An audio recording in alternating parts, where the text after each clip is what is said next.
Hey guys, welcome back to Small Screen Shakedown. Today we'll be talking about 10 times we were lied to in kids cartoons. Let's head into it. Number 10, dumbass dad / neurotic mother. The town square, get naked, and paint myself brown. No, that's offensive. You can't pretend to be black. That's a stupid idea.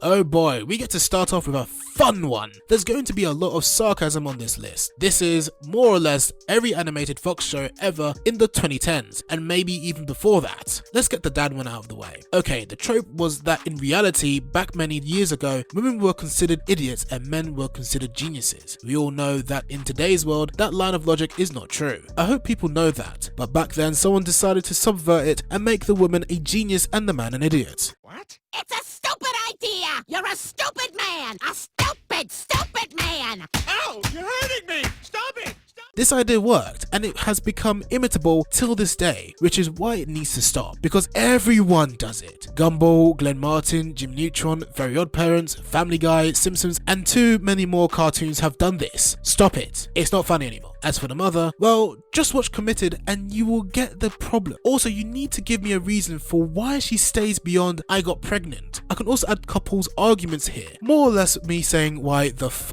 did you two ever get married? Even in shows that I love like Rick and Morty, I hate Jerry and Beth. That on their own, they're actually fine, but together, oh boy. If they were written better, then Rick and Morty would have been my favourite cartoon of all time, and I would call it better than My Little Pony, but the attitudes prevent me from doing so. Even in the season 3 finale, why did they get back together? I don't care if it's a different Beth, it just annoys me, and I wish they would stop it. Number 9, douchebag males.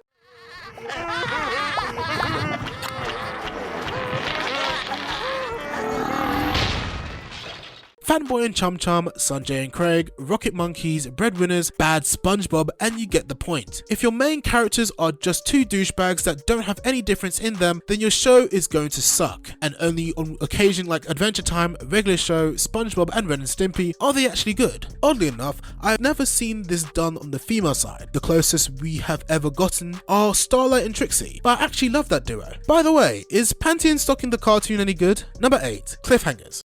Professor Chaos's latest plot succeed and be the final undoing of Earth? I love season 20 of South Park, but did they need to end every episode on a cliffhanger? Make sure you end the story that you always are trying to tell. Even in continuing stories like Avatar, you gotta end the current story. Number 7, lol, I'm the real villain. I don't think your movie has to introduce your villain right away, but you gotta point out who the real villain is before the last 10 minutes of the movie. This is most noticeable in Disney, for Frozen, Wreck-It Ralph and Zootopia all have annoying out of nowhere near the end twist villains. I'll let the Wreck-It Ralph one slide since the guy that was a villain admitted to being villain in the past. It must be nice being the good guy. Ralph, you are bad guy, but this does not mean you're bad guy. But Zootopia? Dawn has no motivation to be a villain. She doesn't even feel that she could be a villain. Zootopia is my favorite Disney movie, not from Pixar, but that part there was like the worst part of the movie. Even Despicable Me 2 did the villain better because at least El Macho was a lead possibility. Plus El Macho was more than just the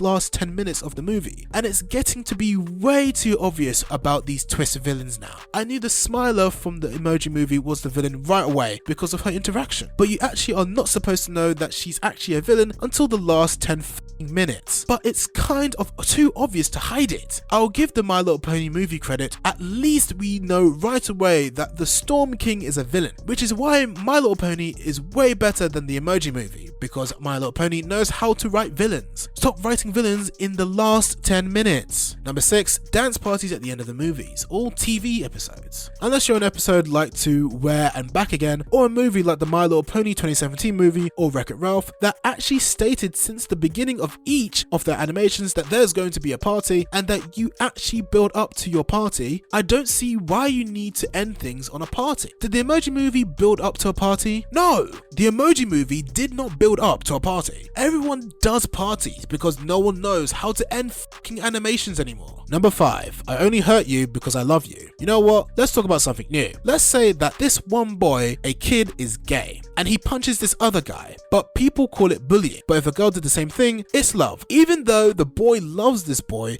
but the girl clearly doesn't. So this moral always pissed me off because it's insulting to gay people. or pansexuals like me. I bring this up because this moral has been beaten to death. I just thought that it was done with by now. But nope, the Loud House had to bring it back up. Number 4, Mary Sue. All self-insert characters. I've seen good characters added into shows before. Toph Beifong, Starlight Glimmer, and Ashley are all good examples. But then there are the bad ones. Bliss from Powerpuff Girls and Chloe Carmichael from Very Odd Parents. Let's have these characters do what the f they want, but make sure they have cute weaknesses. We may explain what they are or not, who cares? Number 3, fake out death. I am so sick and tired of the lol not dead trope. This is starting to even appear in good movies. Did My Little Pony need that near fake death with Twilight at the end? No, it didn't. Stop faking deaths in movies. Number 2, queens are evil, but princesses are good. Did you know that Celestia and Luna were originally going to be queens? But because queens are apparently evil, they were changed into princesses. While this does seem to be dying out, it still bothers me. I don't think I've ever seen an animated movie or TV show that had an evil princess and a good queen at the same time. Number 1, annoying comic relief.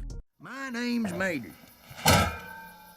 Mater? Yeah, like tomato, but without the tuh. I did a character list already on this list, so I'll make this one brief. Milo from Korra, High Five from the Emoji Movie, the chicken from Moana, Minions, Mata, Gargoyles, Grubber. I think you get the point. They're not funny anymore. Just stop doing this. I'll go in more depth with this when I get to the Emoji Movie though. This brings us to the end of our video. I hope you enjoyed it. Hit like if you did, and don't forget to subscribe to our channel so you don't miss out any of our videos in the future. Also, watch the 2 videos that are on your screen because I'm sure you'll love them. With that, I'll see you in the next video.